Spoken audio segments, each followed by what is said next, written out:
जनता को ये समझ में आया कि अगर पावर एक ही जगह रहेगी, नरेंद्र मोदी के हाथ में ही रहेगी, तो आने वाला पूरा जो देश है वो तबाह हो जाएगा, पाकिस्तान बन जाएगा, अफगानिस्तान बन जाएगा। खैर, हालांकि इंडिया में भी मणिपुर उसका एक उदाहरण है। तो देश की जनता को समझ में आई कि सबसे पहले इनके नाखून निकालने जरूरी हैं। इस बार की उसमें मोदी जी के नाखून निकाल दिए गए हैं। अब आगे देखते हैं क्या होता है। प्रधानमंत्री मोदी मंच से लाखों करोड़ों के लोगों में दिन पे एलिगेशन लगाते हैं। आज एलिगेशन लगाते रहे, अगले दिन प्रधानमंत्री मोदी उनके गले में हाथ डाल के मालाएं डाल रहे हैं, वो बीजेपी ज्वाइन कर लेते हैं। मैं पूछता हूँ मोदी जी से, आप थोड़ा दिमाग की आपकी नसें कमजोर हो गई?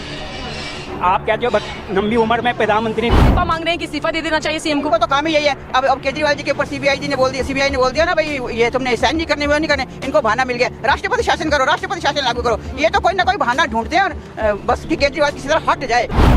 बीजेपी में अनपढ़ गवार झाइल हो सकते हैं, देश में पढ़े लिखे लोग हैं, वो समझ सकते हैं। दिखता भी है, कोर्ट भी इसको देख रही है, मीडिया भी इस चीज को जानता है, लेकिन वो दबाव अलग है कि वो उसको चीज को नहीं दिखा सकता। तो लोग पढ़े लिखे हैं, इस बात को समझते हैं। मैंने भी दुर्भाग्य से 3 बार, तीसरी बार फिर दिल पे पत्थर रख के मोदी को वोट दिया है। एक्चुअली मैं उत्तराखंड से आता हूँ और रमेश पोखरियाल निशंक जो पहले आचार्य मिनिस्टर थे, मैं उन्हीं के परिवार से हूँ। लेकिन मेरे लिए गर्व की बात नहीं है अगर मैं आज अपने चाचा से ये पूछूं कि चाचा आपने देश के लिए क्या किया है, तो उनके पास कुछ नहीं है, वो भी मुख्यमंत्री रहे हैं। मेरे लिए ये प्राउड की बात नहीं है कि मैं, मेरे परिवार में बीजेपी से हैं, संघ से हैं, मैं कभी संघ में रहा हूँ। तो मैं जानता हूं देश पहले है और बीजेपी देश के लिए नहीं है, अडानी अंबानी के लिए है। सही मिली है, जमानत मिल गई, दिल्ली के लिए काम करेंगे, बाहर आएंगे। तो अभी तक जेल के अंदर थे, तो क्या षड्यंत्र था, जानबूझकर रखा गया, क्या था आपकी राय? आप लोग बात करेंगे। आपका क्या नाम है सर? आदित्य जी, सीएम केजरीवाल 177 दिन बाद बाहर आए हैं जेल की, क्या कुछ आपकी राय है? राय ठीक है, अब आए हैं तो बाहर आएंगे तो कुछ ना कुछ काम करेंगे, देश के लिए काम करेंगे। और जैसा रह गया था, अब आगे जितने भी दिन उनका लॉस हुआ है, जो काम का लॉस हुआ है या जो उतनी कार्य प्रणाली नहीं देख पाए, अब आगे वो कंटिन्यू करेंगे और आगे काम करने के लिए देखेंगे और फोकस करेंगे अपने की एरियाज। पब्लिक, क्या आप लोग कैसे देखते हैं कि दिल्ली के सीएम केजरीवाल कितने सही है, कितने गलत है? क्या घोटाले में जानबूझकर फंसाया गया है? अब ये तो जांच के ऊपर डिपेंड करता है, मगर हम लोग तो ऐसा देखते हैं कि कुछ अभी बहुत क्लियर नहीं है। लेकिन हाँ, यही 60-40 का रेशियो है कि गलती में भी हाथ है और ना गलती में। वो तो जब प्रॉपर जांच होगी और क्या बाहर आता है उससे पता चलता है। लेकिन आपको क्या लगता है कि ये सब कुछ जो किया जा रहा है, ये षड्यंत्र है, केंद्र सरकार के इशारों पर ये सब कुछ हुआ? थोड़ा तो इसमें मान सकते हैं, ऐसा तो है नहीं बिल्कुल भी केंद्र के इन्वॉल्वमेंट में, ऐसा नहीं है कि नहीं होगा। लेकिन हाँ, कुछ ना कुछ तो गड़बड़ है ही। और ताली दोनों हाथ से बजती है, गलती अगर नहीं होगी तो जेल नहीं जाते और सही भी होते तो बाहर आ जाते। आपको लगता है कि घोटाले में भी लिप्त है और कहीं ना कहीं सरकार भी साजिश कर रही है? बिल्कुल बिल्कुल बिल्कुल बिल्कुल। लेकिन सुप्रीम कोर्ट ने जो सीबीआई को फटकार लगाई है, जो कहा है कि सीबीआई तोता बन चुका है, इस पर क्या आप लोग नजरिया रखते हैं? ये तो गलत बात है, सुप्रीम कोर्ट तोता तो नहीं बना है किसी का। सुप्रीम कोर्ट फटकार लगा रहा है सीबीआई को, जो कि जांच एजेंसियां हैं, क्या वो कंट्रोल में है? बिल्कुल कंट्रोल है। सीबीआई, ईडी आपकी, जैसे आप देखते हैं कि सिर्फ 90% जो है वो अपोजिशन पार्टी पे ही जाते हैं। तो बिल्कुल भी ऐसा है कि जो सेंट्रल गवर्नमेंट है वो कंट्रोल करती है। तो सीबीआई, ईडी तो बिल्कुल काम कर रही है, एक कठपुतली टाइप की बन चुकी है। अब वो बाद में पता चलेगा कितना क्या सही है, वो जैसे सरकारें चेंज होती हैं उनके हाथों में आ जाता है। आगे देखते हैं। अभी तो सीबीआई, ईडी तो बिल्कुल काम, मतलब जैसे सुप्रीम कोर्ट ने बोला है, तोता बन चुकी है, बिल्कुल 100% सही है। तो ये आम जनता मानती है कि सारी एजेंसियां जो है वो कंट्रोल में केंद्र सरकार? बिल्कुल। आपकी क्या राय है? सीएम केजरीवाल बाहर आ गए। सीएम केजरीवाल बाहर आए तो मैं देशवासियों को इसके लिए बधाई देता हूँ। जैसे कि वो अपने को हनुमान भक्त बताते हैं और आज उन्होंने हनुमान जी के यहाँ पे मत्था भी टेका है। तो अब जो एजुकेशन, हेल्थ और रोजगार का काम था वो आगे बढ़ेगा। जो थोड़ा बहुत कार्यकर्ताओं में निराशा थी कि एक के बाद एक हमारे जो नेता थे वो जेल में थे, और सबको जानते हैं क्योंकि मैं डायरेक्टली जिनका नाम लेने से लोग डरते हैं, मीडिया भी डरता है। रवीश कुमार ने गोदी मीडिया कहा था, लेकिन मैं रवीश कुमार की इस बात से सहमत नहीं हूँ कि इसको गोदी मीडिया बोला जाए। मैं इसको गद्दार और देशद्रोही मीडिया बोलता हूँ। मेरा ये कहना है कि क्योंकि बीजेपी या देश के प्रधानमंत्री हमारे आदरणीय, अभी तीसरी बार भी मैंने उन्हीं को वोट दिया है, लेकिन मैं मानता हूं क्योंकि वो एजुकेशन में, हेल्थ में और रोजगार के लिए, देश के लिए काम नहीं कर सकते। तो इस तरह से एजेंसियों का वो दुरुपयोग करके और इस तरह से जो पार्टी इस काम कर रही है एजुकेशन में, हेल्थ में, उसको इस तरह से प्रताड़ित किया जा रहा है। आज केजरीवाल जी बाहर हैं, ये पूरे देश के लिए, पूरे विश्व के लिए खुशी का पल है। लेकिन आम आदमी पार्टी जो ये आरोप लगा रही है कि सब कुछ केंद्र सरकार की साजिश के तहत हुआ, आम आदमी पार्टी को खत्म करना चाहती है सरकार, इसमें कितना दम लगता है, कितनी सच्चाई है? बीजेपी में अनपढ़ गंवार जाहिल हो सकते हैं, देश में पढ़े लिखे लोग हैं वो समझ सकते हैं, दिखता भी है, कोर्ट भी इसको देख रही है, मीडिया भी इस चीज़ को जानता है, लेकिन वो दबाव अलग है कि वो उसको चीज़ को नहीं दिखा सकता। तो लोग पढ़े लिखे हैं, इस बात को समझते हैं कि ये सारा कुछ ये, क्योंकि मैं जो इस बात को अगेन रिपीट करूंगा, क्योंकि मोदी सरकार बीजेपी हेल्थ, एजुकेशन और रोजगार के लिए काम नहीं कर सकती, तो इस तरह के षड्यंत्र करती है कि जो सरकार इसके लिए काम कर रही है तो उसको किस तरह से बदनाम किया जाए, किस तरह से उसको रोका जाए। लेकिन सर जांच एजेंसियां जो होती हैं वो तो अपना काम करती हैं, भ्रष्टाचार पाया जाएगा तो वो जांच पड़ताल करेगी, तो फिर उसे तोता क्यों बता दिया जाता? अगर भ्रष्टाचार पाया गया है तो इतनी मोटी फाइल, इतने टाइम तक एक भी सबूत अभी तक क्यों नहीं दिया गया, एक भी पैसे की रिकवरी क्यों नहीं दी गई? इवन कोर्ट बार बार पूछ रही है कब आपका ट्रायल शुरू होगा, ये सब जानते हैं, सबको अच्छी तरह से पता है, लोग डरते हैं, बोलते नहीं। कुछ मेरे जैसे सिरफरे हैं जो अपनी जान की परवाह नहीं करते, वो इस तरह की बात करते हैं कि बीजेपी को वोट दिया, बावजूद इसके आप कह रहे हैं कि बीजेपी सरकार काम नहीं करती और ना करने देती। मैंने ये नहीं कहा, मैंने ये कहा कि मैंने भी दुर्भाग्य से 3 बार, तीसरी बार फिर दिल पे पत्थर रख के मोदी को वोट दिया है। एक्चुअली मैं उत्तराखंड से आता हूँ और रमेश पोखरियाल निशंक जो पहले आचार्य मिनिस्टर थे, मैं उन्हीं के परिवार से हूँ, लेकिन मेरे लिए गर्व की बात नहीं है अगर मैं आज अपने चाचा से ये पूछूं कि चाचा आपने देश के लिए क्या किया है, तो उनके पास कुछ नहीं है, वो भी मुख्यमंत्री रहे हैं। मेरे लिए ये प्राउड की बात नहीं है कि मेरे परिवार में बीजेपी से हैं, संघ से हैं, मैं कभी संघ में रहा हूं, तो मैं जानता हूं देश पहले है और बीजेपी देश के लिए नहीं है, अडानी अंबानी के लिए है। ये बात आप कह रहे हैं। आपका शुभ नाम क्या है सर? मेरा नाम प्रभाकर पोखरियाल। प्रभाकर जी आरएसएस का हिस्सा भी रह चुके हैं, बीजेपी सरकार के वोटर भी हैं एक लंबे समय से, बावजूद इसके आपको लगता है कि राष्ट्र हित में काम नहीं कर रही सरकार? दूर से चीजें बहुत सुंदर दिखती है, जब आप वहाँ जाएंगे, जब उनको देखेंगे, उनके विचारों को देखेंगे, उन्होंने देश के लिए क्या काम किया है, उनकी कथनी करनी में क्या फर्क है, ऑडियो वीडियो में क्या फर्क है। आप प्रधानमंत्री जी के 2014 के आप इलेक्शन का वो देखिए, पूरे जितने भी पेट्रोल पंप होते थे, बहुत ही पेट्रोल डीजल की मार, और आज की डेट में वो दिखते नहीं है, बहुत हुआ महिलाओं पर। अगर आपकी कथनी और करनी में फर्क है, ऑडियो वीडियो में फर्क है, तो मेरे लिए देश पहले है, मेरे लिए सबसे पहले वही है। मैं देवभूमि से आता हूं और हम तो, मेरे पिताजी भी एक्स सर्विसमैन रहे हैं, उन्होंने 62 की 71 की लड़ाई लड़ी है, तो मेरे को जो देश हित में वो बोलना है, मुझे वो नहीं बोलना कि जिससे कि सत्ता में जो लोग हैं डर के मारे कुछ नहीं बोलना, जो सच्चाई है, जिसको लोग बोलने से डरते हैं, जानते हैं, उसको वो बोलना है। तो क्या आपका ये मानना है कि जो सरकार है मौजूदा केंद्र के अंदर, वो सीबीआई और ईडी के जरिए तानाशाही कर रही है? नहीं, ये तो पूरा सबके सामने है, इसको छिपा ही नहीं है, कुछ छिपा ही नहीं है। अगर ऐसा होता तो एक बात बताइए, इन्हीं लोगों को जो कर रहे हैं, ये खाली इसी को क्यों, आम आदमी पार्टी को ही क्यों टारगेट किया जा रहा है, उनके नेताओं को क्यों टारगेट किया जा रहा है? प्रधानमंत्री मोदी मंच से लाखों करोड़ों के लोगों में जिन पे एलिगेशन लगाते हैं, आज एलिगेशन लगाते रहे, अगले दिन प्रधानमंत्री मोदी उनके गले में हाथ डाल के मालाएं डाल रहे हैं, वो बीजेपी ज्वाइन कर लेते हैं जी। तो ये तो जग जाहिर है। तो भ्रष्टाचार पर भी नकेल तभी कसी जाएगी जब सत्ता में या विपक्ष में व्यक्ति हो। देखिए, इस बार तीसरी बार का जो ट्रम्प में कह रहा था कि मोदी जी आए हैं, देश की जनता को ये समझ में आया कि अगर पावर एक ही जगह रहेगी, नरेंद्र मोदी के हाथ में ही रहेगी, तो आने वाला पूरा जो देश है वो तबाह हो जाएगा, पाकिस्तान बन जाएगा, अफगानिस्तान बन जाएगा। खैर, हालांकि इंडिया में भी मणिपुर उसका एक उदाहरण है।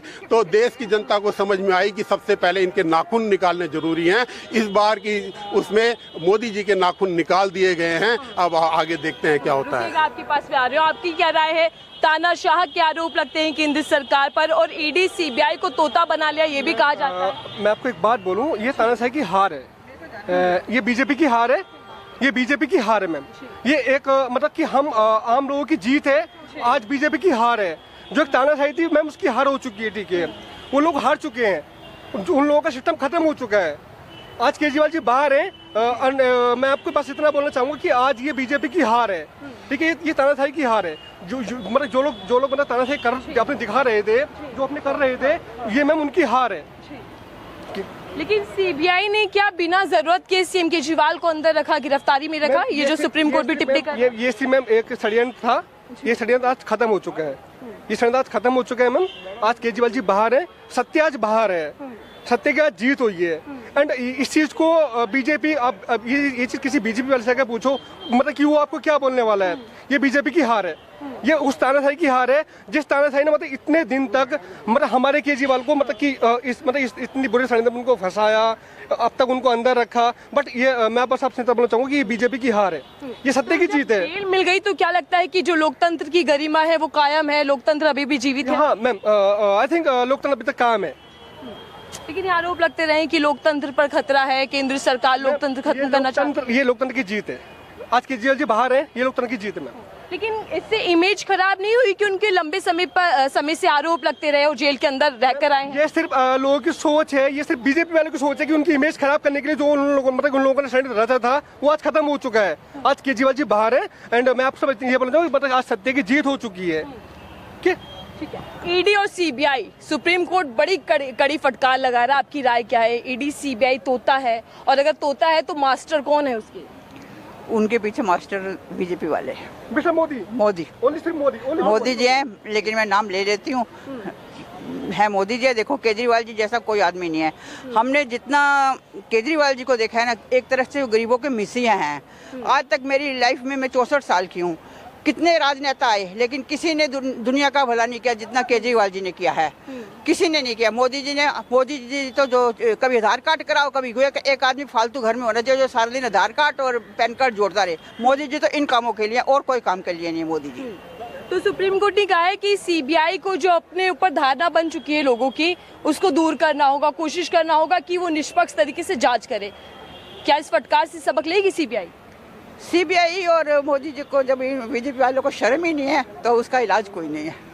देखो जो साफ बात है, उनका इलाज ही नहीं है। अब कई जगह पे ये कैमरे चोरी करते बीजेपी वाले पकड़े गए, ये फिर भी अपनी हरकत से बाज आए। आप बताओ, नहीं आए ना, तो ये आगे क्या आएंगे? और अभी भी इस्तीफा मांग रहे हैं कि इस्तीफा दे देना चाहिए सीएम को। तो काम ही यही है। अब केजरीवाल जी के ऊपर सीबीआई ने बोल दिया ना भाई ये तुमने साइन नहीं करने, वो नहीं करने, इनको बहाना मिल गया। राष्ट्रपति शासन करो, राष्ट्रपति शासन लागू करो। ये तो कोई ना कोई बहाना ढूंढते हैं और बस कि केजरीवाल किसी तरह हट जाए। तो बीजेपी उसके हमला कर रही है ना मैम। बीजेपी कह रही है कि जब आप दफ्तर नहीं जा सकते, जब आप किसी कागज पर दस्तखत नहीं कर सकते, तो फिर कुर्सी से चिपक कर क्यों रहना? क्या सिर्फ सत्ता प्यारी है? कोई बात नहीं, कभी उनको कोर्ट वाले इस बात से भी छूट देंगे। इतनी बड़ी छूट दे दी है ना, जेल से बाहर आ गए, वो भी छूट देंगे। सच्चाई में बहुत ताकत है, सच्चाई में। अब केजरीवाल जी आए, अपने परिवार के साथ बैठे, हमारे साथ बैठे, इसमें भी हमें बहुत खुशी है। इसलिए जश्न मनाएंगे। क्यों नहीं मनाएंगे जश्न? वो कहते हैं जश्न मना रहे हो, जश्न मना रहे हो।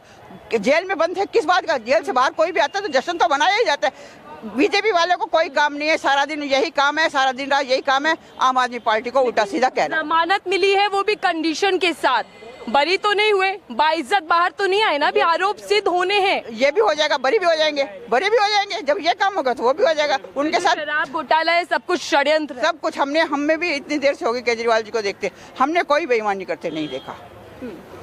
ये बेईमान जो मास्टरमाइंड है वो सीएम केजरीवाल। ये तो एक राजनीति है, एक दूसरे को कहते रहते हैं। ये तो एक राजनीति है, ये तो राजनीति है। बाकी केजरीवाल जी बेस्ट सीएम है और बेस्ट ही बनेंगे पीएम एक दिन। पीएम भी बनेंगे आप, ये उनकी भविष्यवाणी? हाँ जी, बेस्ट पीएम बनेंगे। लेकिन जेल वाले सीएम अब बेल वाले सीएम बन चुके हैं, ये तंज का सजा। ये तो कहने की बात है, तुम और कुछ भी कह दो। अब किसी का तो मुंह तो पकड़ नहीं सकते, किसी का हाथ तो फिर भी पकड़ लोगे, कभी मुंह नहीं पकड़ सकते किसी का। तो ये जो बातें फैलाई जा रही है इससे कोई फर्क नहीं पड़ता आम जनता को? कोई नहीं फर्क पड़ता।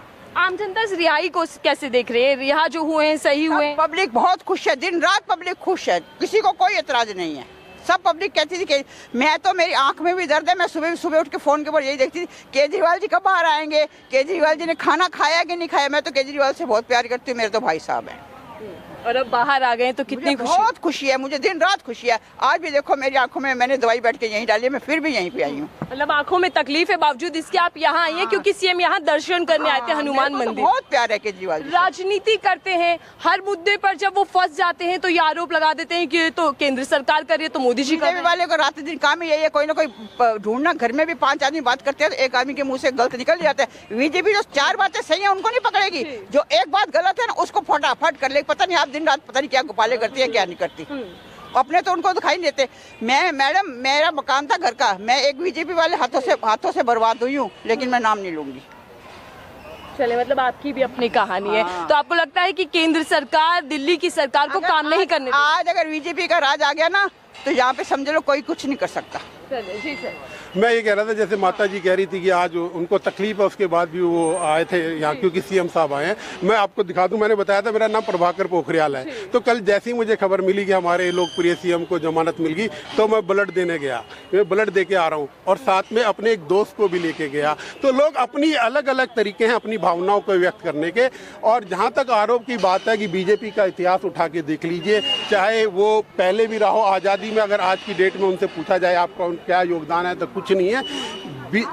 बीजेपी का वही योगदान रहा है जो अंग्रेजों का रहा है, देश को गुमराह करना, मुद्दों को भटकाना, और आज भी वो बीजेपी कर रही है। जो भी आरोप है बीजेपी के हैं, जनता के बीच में वो नहीं है। जनता खुश है कि उनके सीएम जनता ने क्लीन चिट दे दी है सीएम को। बिल्कुल बिल्कुल दी है। चलिए लोग भी इनसे भी बात कर लेते हैं। क्या सरकार का तोता मैना बन चुका है ईडी सीबीआई? मुझे पता नहीं, किसी और लोग हैं, आपकी क्या राय है सर? सीएम बाहर आ गए, कितनी आप लोग कैसे देखते हैं इसको? हमारी यार ये है कि उनको काम रोका जा रहा है लिखने पढ़ने का, उन्हें दिया जाए, और नहीं दिया जा रहा तो जनता के वोट का बहिष्कार है ये।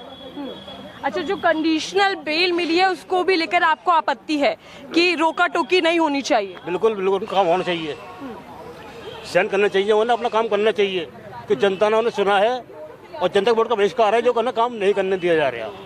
तो कौन नहीं करने दे रहा काम? बीजेपी वाले नहीं करने दे रहे। लेकिन बीजेपी सरकार तो ये कह रहे हैं ना कि सीएम को इस्तीफा दे देना चाहिए।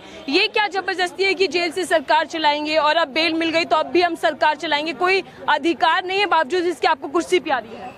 जो कोर्ट का आदेश है वो सही है। ईडी और सीबीआई को भी बड़ी फटकार लगाई है सुप्रीम कोर्ट ने। सही करा, सही करा। लेगी फटकार से। जो जितने लोग और भी हैं उन पे क्यों नहीं जाते ईडी सीडी? इन पे क्यों आते? जो सही काम कर रहे हैं उन्हें काम करने दें अपना। अच्छा, मतलब विपक्ष के नेताओं के पास ही जाती है आपको लगता है? विपक्ष के जो नेता हैं बीजेपी के अलावा जो नेता उनके पास ही सीबीआई और ईडी जाती है? हाँ, उनके पास जाती है। मैं एक बात मैं पूछता हूँ मोदी जी से, आप थोड़ा दमाची आपकी नसें कमज़ोर हो गई। आप कहते हो लंबी उम्र में प्रधानमंत्री नहीं रह रहा, आपको नहीं उतर के नीचे हैं? और राहुल गांधी को भी धमकी दे रहे हैं जी, आने वाले टाइम में राहुल गांधी ही प्रधानमंत्री। मेरा वादा है, और ये सब्जियाँ महंगी कर दी, गरीब को मार मार वो है, और बनिए होते जा गरीब गरीब होता। मोदी जी तो उन पर नकेल कस रहे हैं ना, जो लोगों ने भ्रष्टाचार किया है, घोटाला किया है। इन्होंने भी करा लॉकडाउन में, बहुत चोरी करी है लॉकडाउन में। एक माची 2-2 रुपए में बिकी है, हाँ? तम्बाकू बिके है, सब्जी बिकी है महंगी, वो सब हिसाब कौन देगा? बस मुझे ठीक है। देखिए, दिल्ली के सीएम केजरीवाल जैसे ही जमानत पर बाहर आते हैं तो उसके बाद अगले दिन सुबह सुबह हनुमान मंदिर पहुंच जाते हैं दर्शन करने। और ऐसे में हम आम जनता से बातचीत कर रहे थे, समझ रहे थे कि इस जमानत को लेकर आम जनता की राय क्या है और क्या ये सब कुछ साजिश के तहत हुआ था, जैसा आरोप आम आदमी पार्टी लगा रही है। जनता की राय क्या हमने आप तक पहुँचाई है। फिलहाल के लिए दीजिए।